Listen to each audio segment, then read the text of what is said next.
Glória a Deus. Quem aqui já ouviu a voz do Senhor? Meus irmãos, se terminasse agora este trabalho, eu já sairia daqui de posse de vitória. Deus falou conosco tremendamente, através dos louvores, através da reflexão. Eu tomei posse daquilo que Deus falou neste lugar. Deus tem tempo em todo o tempo. E o tempo de Deus não é o nosso. Não importa se você está andando encurvado há 18 anos. Arabasúria. Rimisha rabacandarabanahássia. Não importa se os problemas e as adversidades têm te feito tão somente olhar para baixo. Mas Jeová Rafá, o Deus de cura, está aqui neste lugar. Eu quero glorificar a Deus, irmãos, por essa oportunidade. Eu confesso que eu não esperava. Quando a irmã Jeane falou comigo ontem, as pernas tremeram, porque depois de um pós-festa, como a gente teve, se espera muito, né? Do próximo trabalho que vem, desta feita do círculo de oração. Mas a palavra é do Senhor. O vaso é do Senhor.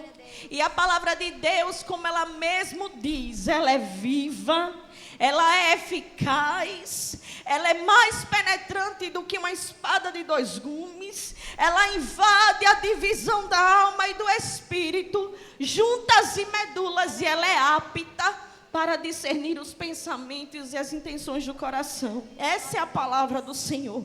E nós glorificamos a Deus pela vida do nosso pastor, da nossa pastora, da irmã Jeane, né, que nos facultou esse honroso convite. E eu quero, irmãos, compartilhar com vocês aquilo que Deus colocou em meu coração.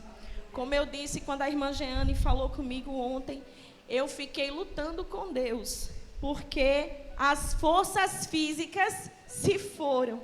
Foram dias intensos na presença de Deus, onde nós pudemos testificar e vivenciar a glória de Deus. Nós podemos ser renovados pelo poder do Senhor. E nós estamos aqui impactados com esse poder e ainda cheios do poder do Senhor. E ali eu estava orando, buscando a Deus uma palavra, quando eu desliguei o telefone. Quando eu terminei de falar com ela e fui para o joelho e disse: Senhor, eu estou até sem forças de dobrar os joelhos na tua presença, mas por bondade e por misericórdia, me revela aquilo que o Senhor quer tratar com o seu povo. Me dá um direcionamento, me dá uma palavra, porque eu não quero falar por mim mesma. E a irmã Edileuza, irmãos, é um vaso de Deus, é um vaso de honra. E quando ela lê o texto de Lucas, que ela falou sobre essa passagem tão impactante, né? Desta mulher que há 18 anos padecia desse mal, mas quando teve o encontro com Jesus, eu senti a confirmação da parte do Senhor para o que Deus falou comigo nesta madrugada. Mas nós vamos ler a palavra do Senhor que se encontra no livro de Êxodo. Êxodo, no capítulo de número 2. E o versículos do 1 ao 6. Glória a Jesus. Livro de Êxodo, livro da saída, segundo livro da Bíblia, capítulo de número 2, versículos do 1 ao 6. Quem achou diz amém. Diz assim a palavra do Senhor: E foi-se um varão da casa de Levi, e casou com uma filha de Levi. E a mulher concebeu e teve um filho. E vendo que ele era formoso, escondeu 3 meses. Não podendo, porém, mais escondê-lo, tomou uma arca de juncos e a betumou com betume e pés. E pondo nela o menino, pôs nos juncos à borda do rio. E sua irmã postou-se de longe para saber o que lhe havia de acontecer. E a filha de Faraó desceu a lavar-se no rio, e as suas donzelas passeavam pela borda do rio. E ela viu a arca no meio dos juncos, e viu a sua criada, e a tomou. E abrindo-a, viu o menino, e eis que o menino chorava, e moveu-se de compaixão dele e disse: dos meninos dos hebreus é este. Amém? Amadas irmãs e irmãos em Cristo Jesus, nós estamos diante de um texto muito conhecido da igreja. Um texto que fala sobre a vida de uma mulher por nome de Joquebede. E quando nós vamos, irmãos, para o capítulo 1 deste mesmo livro, nós vemos que logo nos primeiros versículos, a Bíblia ela diz que a geração de José, ela agora padeceu. Não existia mais a geração de José, não existiam mais seus irmãos, a sua descendência. E agora no Egito se é levantado um novo faraó. E Faraó, vendo que o povo hebreu crescia de uma forma extraordinária, ele decide subjugar ao povo, ele decide pôr um fardo, ele decide escravizar com medo de que os hebreus se rebelassem contra os egípcios. Porque em termos de número e força, Flávio Joséfo vai dizer que os hebreus eram muito mais fortes. E aí Faraó decide então escravizar o povo hebreu. Mas a Bíblia ela diz que quanto mais Faraó escravizava, que quanto mais Faraó subjugava, mais o povo hebreu crescia em força, em número, porque aquilo que Deus escolhe, aquele a quem Deus escolhe, ninguém pode matar nem arrancar as suas raízes. Podem até tentar, podem até se levantar, podem até planejar, mas toda ferramenta preparada contra aqueles a quem Deus levanta, a minha Bíblia e a sua diz que não prosperará. E os hebreus cresciam, e Faraó, vendo aquilo, ele teve uma ideia maligna, irmãos. Ele chama então duas parteiras do povo hebreu, e ele dá a elas uma ordenança. Ele diz: olha, a partir de hoje, todo menino que nascer das hebreias, todo filho varão, marcado em seu corpo sexualmente com o sexo masculino, vocês irão matar. Porque a intenção de Faraó era estagnar o povo de Deus. A intenção de Faraó era parar o povo de Deus. E trazendo para os dias de hoje, não é muito diferente não. Satanás nesses últimos tempos tem usado das suas artimanhas para parar o povo de Deus, para tentar nos impedir de buscar a Deus, para tentar impedir o povo de entrar na casa do Senhor e adorá-lo, e orar e bendizer o seu santo nome. Mas há um povo escolhido, ninguém toca. Aqueles a quem Deus com suas asas protege. Por mais que Satanás tente se infiltrar de uma forma sutil, Deus sempre guarda, Deus sempre protege. E aquelas parteiras, ao receber o decreto daquele novo faraó, que não conhecia a história de José, que não sabia que José havia sido levantado por Deus como governador do Egito, que não sabia dos feitos de José, ele agora toma essa atitude para aniquilar o povo hebreu, porque na sua cabeça ele pensava, e nós podemos conjecturar, se nós matarmos todos os meninos hebreus, as meninas que nascerem não vão ter outra saída a não ser se casar com egípcios, e eles vão se misturar e os hebreus vão ser aniquilados. Mas o que ele não sabia era que aquelas duas mulheres, que aquelas parteiras eram tementes a Deus. Porque servir ao Senhor é fácil, mas ser obediente a Ele em tudo que Ele nos pede é difícil. Servir ao Senhor aqui na igreja é muito fácil. É fácil a gente estar em casa, escolher uma roupa, escolher um sapato adequado, se aprontar, tomar seu banho e dizer: vou para a casa do Senhor. Mas servi-lo em espírito, alma e corpo requer obediência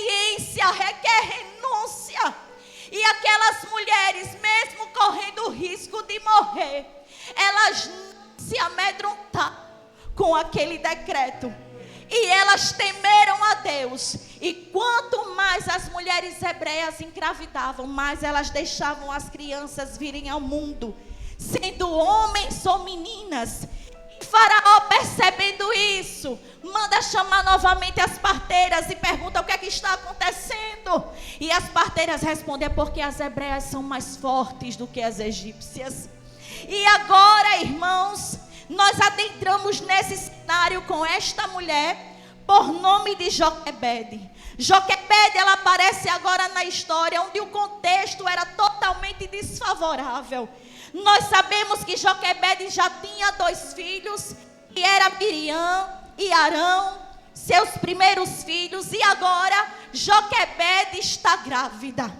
E eu imagino que cada mãe que gerava naquele tempo, que cada mãe que gerava naquele contexto morria de medo de repente, ao ver o filho nascer, testificasse que o menino era um varão, com medo de que o decreto do faraó atingisse seu filho e ele fosse morto. Mas a Bíblia diz que Joquebede, ela, quando engravidou e que viu que o seu filho era um menino, ela conseguiu guardar, ela conseguiu esconder por 3 meses. E eu fiquei, irmãos, ao ler esse texto me questionando: meu Deus, como é que essa mãe conseguiu por 3 meses esconder esta criança? Porque quem é mãe aqui sabe, os 3 primeiros meses de vida de uma criança é crucial.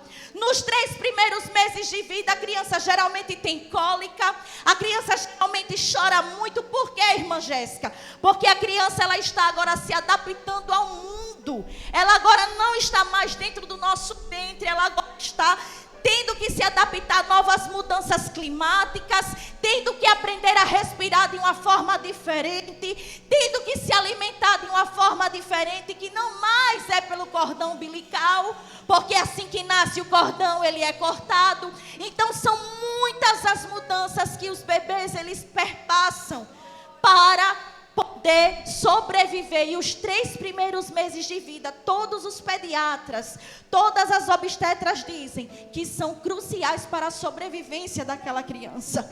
E eu imagino aquela mãe pegando o seu filho, tentando esconder, tentando proteger, tentando livrar. E o que eu vejo aqui, irmãos, é uma mulher sábia. A primeira característica, quando eu vejo ao ler esse texto desta mulher, que é um exemplo de confiança e um exemplo de fé em Deus, é que ela foi uma mulher sábia. E por quê?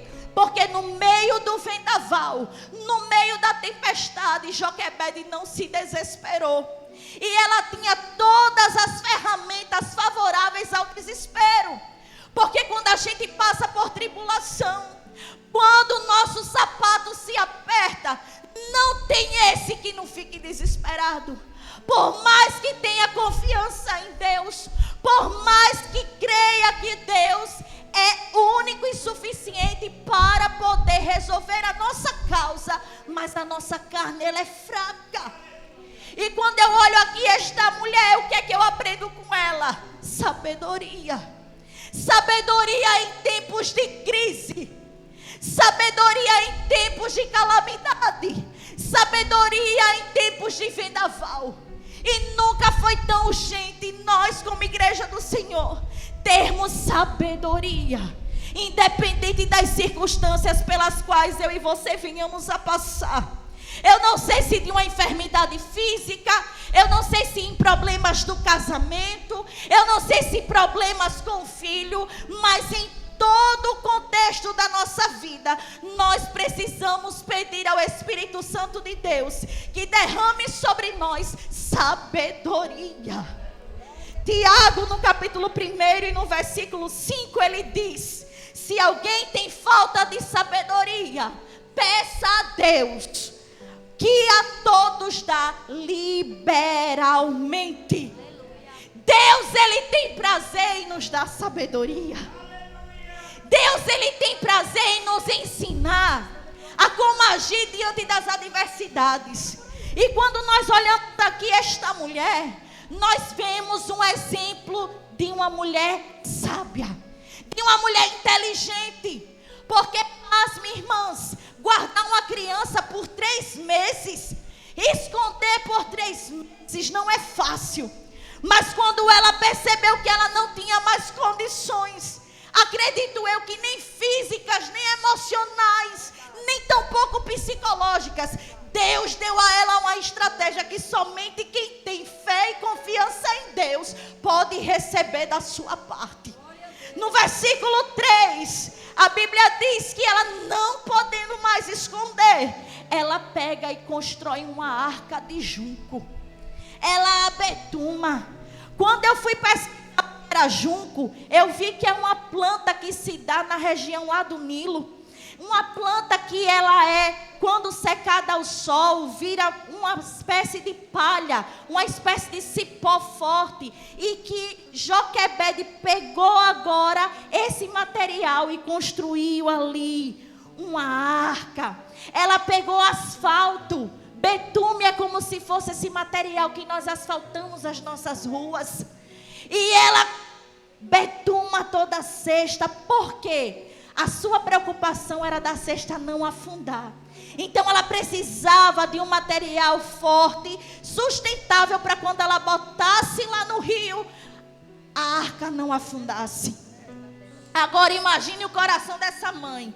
Consegue esconder a criança por 3 meses, mas quando percebe que não dá mais, Deus dá a ela uma estratégia, irmãos, que a ótica humana é doidice. Que a ótica humana é maluquice, mas Deus tem os seus caminhos na tormenta. Aleluia.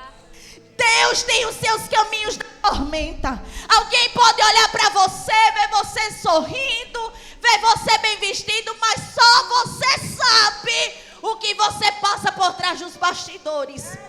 Só você sabe as muitas estratégias que você tem que pedir a Deus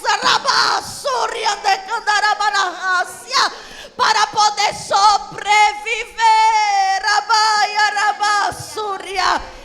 Esta mulher, irmãos, pega a arca de juncos, a betuma, para que não entre água, para que não vaze, para que não seja levada pelo rio, e coloca agora o serzinho mais precioso do seu coração, o seu filho, e ela põe ele na cesta. E quando eu vejo essa atitude de Joquebede, me vem na mente automaticamente a palavra confiança. Muitas vezes eu e você dizemos que confiamos os nossos problemas em Deus, mas na hora que tudo se aperta, na hora que nós precisamos demonstrar essa confiança que nós temos em Deus, a gente dá para trás. Muitas vezes a gente recua. E como é que a senhora pode dizer isso, irmã Jéssica? Eu posso dizer quando muitas vezes eu e você estamos passando pelo problema e queremos resolver o problema no lugar de Deus. Quando você não descansa o seu coração em Deus, como o salmista Davi, ele nos instrui a depositar toda a nossa confiança em Deus. Quando nós queremos dar o nosso jeitinho, achando que nós temos condições de ensinar a Deus trabalhar. Oh, irmãos, ninguém ensina a Deus trabalhar.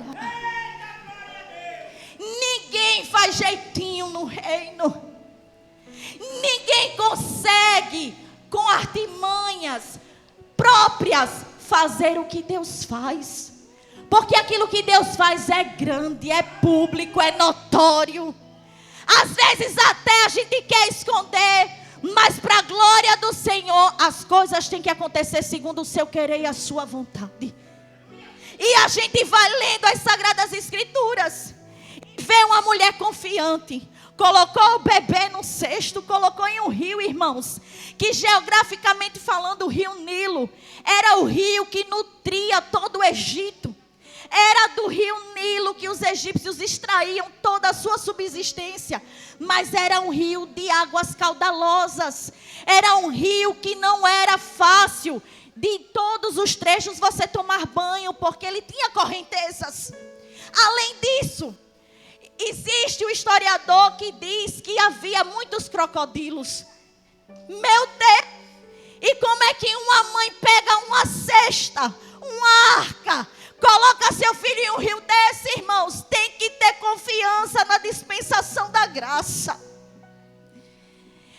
Se ela ficasse com o menino, corria o risco dele ser morto. Então ela preferiu se levantar, tomar essa atitude, que não foi humanamente falando por ela mesma. Porque ninguém aqui em sã consciência ia construir uma cerca, ia botar um bebê, ia botar no rio. Quem era a mãe que ia fazer isso? Quem é o pai que ia fazer isso? Só alguém sendo direcionado por Deus. Aí a Bíblia, ela diz que à medida em que a arca ia passando, e nós podemos conjecturar, sua filha Miriam acompanhava de longe. E eu acredito que a Bíblia, ela não diz o que Joquebede fez nesse momento, mas eu acredito que à medida em que Miriam ia vigiando a arquinha do irmão, a mãe estava de joelhos e dizendo: Deus, eu creio na tua providência. Deus, eu creio no teu milagre. Eu não sei o que o Senhor irá fazer, mas eu creio que o Senhor vai. Ela não sabia que aquela criança havia sido escolhida em seu ventre para um grande propósito. Eu e você muitas vezes não entendemos aquilo que Deus nos dá. Deus, para cada um de uma forma específica, Ele dá projetos. Projetos, irmã Jéssica, sim, projetos. Planos, sonhos. Porque o nosso Deus sonhou comigo e com você.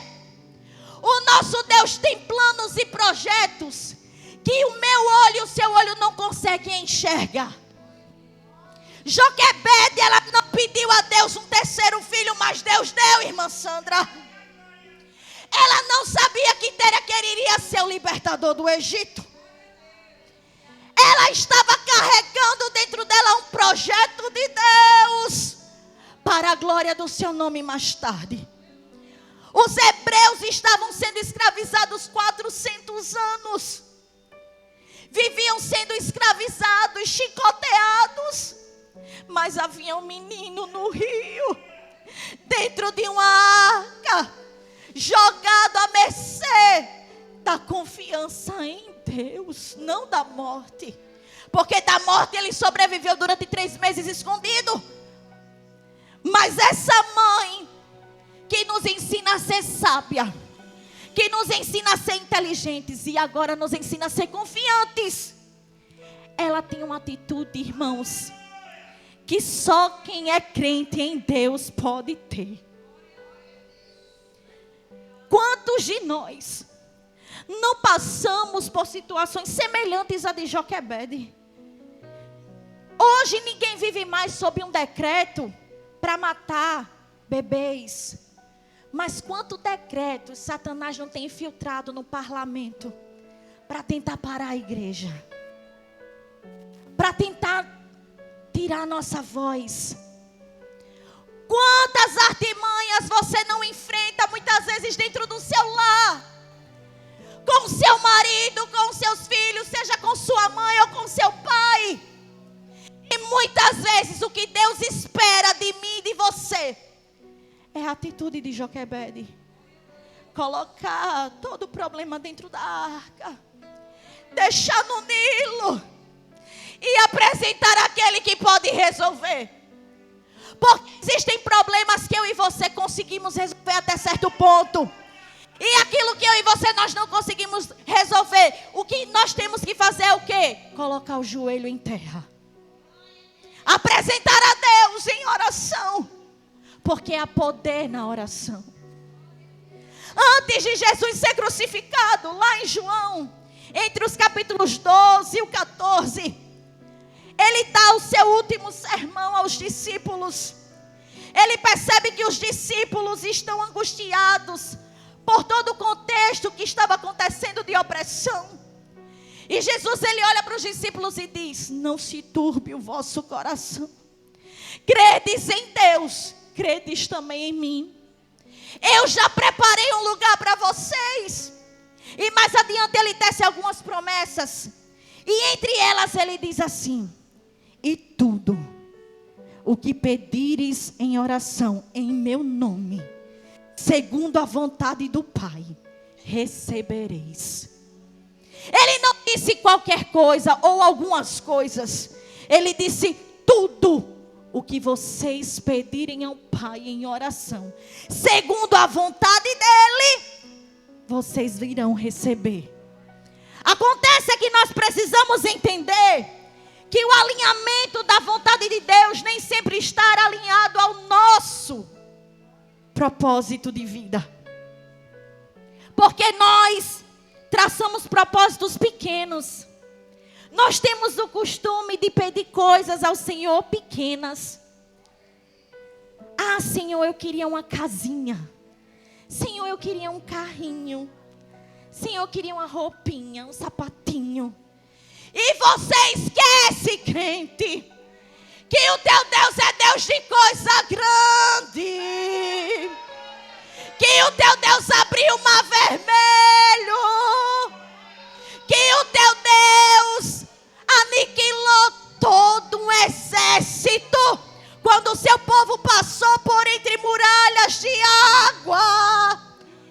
E quando passaram do outro lado, chegou essa menina, por nome de Miriam, com seu pandeiro, e começou a cantar, a tocar e a dançar e dizer: só o Senhor é Deus, e só Deus é o Senhor. Então, se eu fosse você, eu começaria a mudar a estratégia de oração. Comece a pedir a Deus o que é grande, irmã Jéssica. Isso é egoísmo, isso é exaltação. Me prove na Bíblia, irmãos, de forma alguma. Teu Deus é Deus de coisa grande. Teu Deus opera na forma ilógica. Alguém olha para você e não dá nada, como já foi falado aqui pela nossa irmã Edileuza. Mas no tempo de Deus, Deus pega ele, Deus pega ela, Deus exalta. E não há quem possa abater. Quem Deus levanta tem brilho próprio. Quem Deus levanta tem autoridade de Deus na vida. Satanás até tenta parar. Usa um aqui, usa outro ali. Mas quem está firmado na rocha não para. Foi pregado aqui pelaquela pregadora, eu acho que da Bahia. Satanás é tão inteligente que ele olha para mim e para você e diz assim: ah, vou botar uma irmãzinha para se levantar, ou um irmãozinho, alguém, para fazer umas cara feias para ela, para ver se ela para. Aí a pessoa não para, né? Estufa o peito, arruma os cabelos, vem para a igreja da glória, pula, marcha, profetiza. Aí Satanás: ah, vai parar não, bichinha, peraí. Vou tocar no teu cordão umbilical. Porque ele sabe o nosso ponto fraco. Ele conhece. E sabe onde ele tem a melhor estratégia para tentar nos abalar? É dentro dos nossos sentimentos. É usando aqueles que a gente mais ama. É usando aqueles que nós temos um amor tão grande que chega a dói. Aí Miriam está lá, olhando de longe, velando o seu irmãozinho, para ver se as águas não iam engolir, para ver se o jacaré não ia chegar. E quando eu vejo a atitude dessa menina, Deus me fez ver que grande mulher era Joquebede. Uma mãe extraordinária. Uma mãe que ensinou seus filhos desde muito cedo a ter fé e a confiar em Deus, independente das circunstâncias. A atitude de Miriam revela a mãe que ela tinha. E Deus me trouxe aqui nessa tarde para te dizer: não desista dos seus filhos. Não desista da sua casa. Não desista do seu marido, irmãs. Não desista. Existem coisas que não dá para a gente falar. E só nos resta apresentar a Deus, a colocar dentro da arca de junco. E dizer: Senhor, estou botando aqui, ó, no rio Nilo, como Joquebede fez. Toma conta, porque eu não posso mais sozinha. Sozinha eu não aguento. Se você não aguenta e apresenta a Deus, Ele age. Ele se levanta no tempo determinado. Miriam revela, na verdade, a mãe que tem, uma mulher confiante, uma mulher sábia, uma mulher de uma fé inabalável. E ela vai acompanhando de longe, até que a cestinha, a arquinha de Moisés, chega na região onde a princesa do Egito tomava banho. Diga que Deus não tem caminho na tormenta. Chegou lá numa região mais calma do rio. Como eu falei aqui para vocês, o rio Nilo é caudaloso, é agitado, mas tem algumas regiões que se é permitido até hoje tomar banho. E a princesa estava lá. A filha de quem? Do faraó. Deus é perfeito.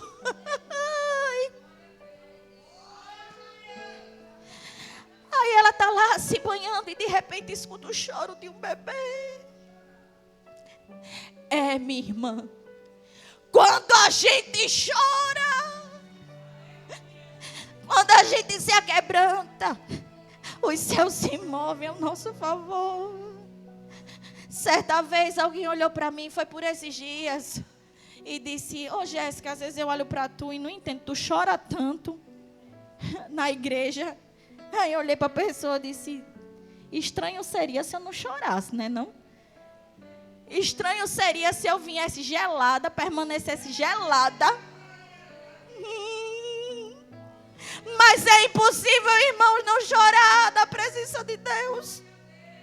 É impossível estar num trabalho como este, quando as irmãs estão aqui clamando no período da oração. Para mim, é um dos períodos mais fortes desse trabalho. Porque o trabalho é de oração. Chore mesmo, se aquebrante, traga a sua toalhinha. Porque o crente que tem carteirinha de crente, ele tem 5 utensílios. Anote aí comigo: é a Bíblia, caneta, papel, lágrima e lenço. Aí a princesa escuta lá o menininho chorar. Ué, ué, ué. Talvez com fome, com frio, sei lá. E quando ela abre aquela cesta, ou aquela arca, como algumas traduções dizem, ela vê um menino formoso.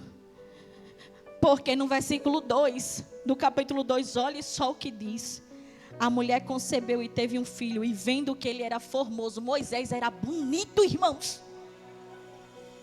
Era um Gael da vida. Arabaxa, narabacaia, ribi, surimianda, e arabaço. Arabaio, relica, nagácia, ribica, naganagássúria. Era teu filho, benção. Bonito. Aí por isso que Satanás tenta. Mas aprenda com Joquebede e não desista. Aí a princesa viu o menininho, pega ele lá, pegou no braço. E pelas suas vestes, reconheceu que o menino era hebreu. E disse: esse daqui não é do meu povo não. Não é da minha linhagem. Quem tem linhagem reconhecida lá em cima, é reconhecido em qualquer lugar, irmãos.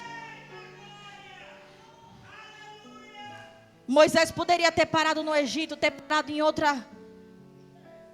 estado, perto ali, outro município, não sei, outro país, aonde o rio Nilo levasse. Mas Deus tem caminho na tormenta. Aí ele parou ali, pertinho da princesa. Aí ela disse: aqui a linhagem é hebreia, né? E agora? Aí Deus vai lá no coraçãozinho da filha de Faraó e diz: pega esse menino, leva para casa e cuida, porque eu tenho um projeto, eu tenho um plano para ele, e que nem mesmo tu sabe, mas tu vai ser usado aqui por mim agora. Deus usa quem quer, como quer, na hora que quer, para nos abençoar. Aí quando ela tirou ele das águas, não tinha nenhum emblema, não tinha crachá. Aí ela batizou ele de Moisés. E diz: teu nome será Moisés, porque das águas eu te tirei.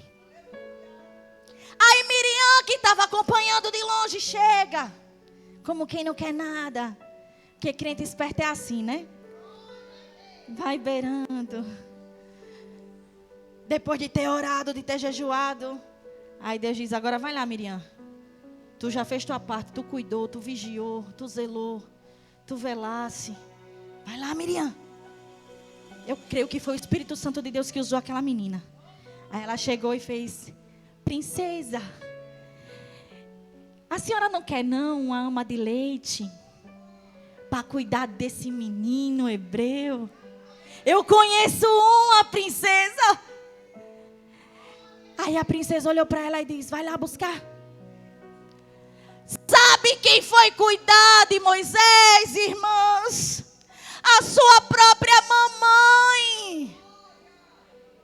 E pasme vocês, para vocês darem glória a Deus e falar em mistério. Além dela ser contratada para amamentar o seu próprio filho, ela recebia salário para fazer isso. É o Deus que cuida.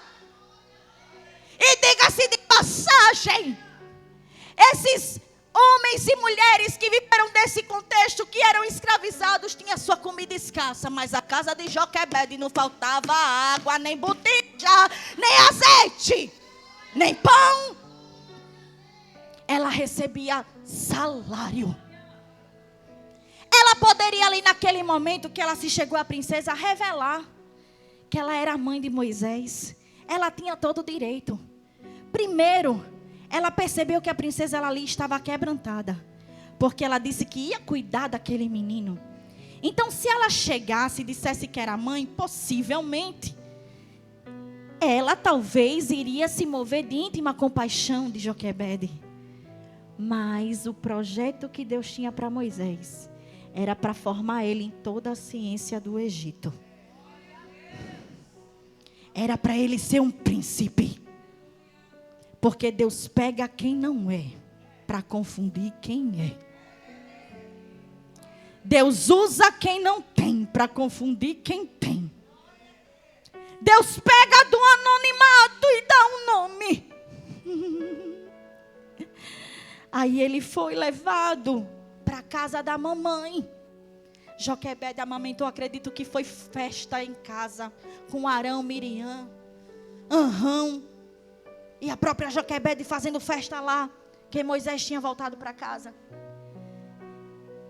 Mas houve um tempo que ela precisava devolver aquela criança, para que o propósito de Deus se cumprisse. Deus, preste atenção no que eu vou falar, eu já estou encerrando. Deus, Ele nos dá projetos. Mas muitas vezes, para Ele amadurecer, não é para Ele testar. A gente tem que parar de dizer que Deus testa. Ah, Deus está me testando. Não. Deus está te provando. Deus nem testa e Deus nem tenta. Quem tenta é Satanás. Deus prova para aprovar. Aí, Deus, Ele nos dá projetos.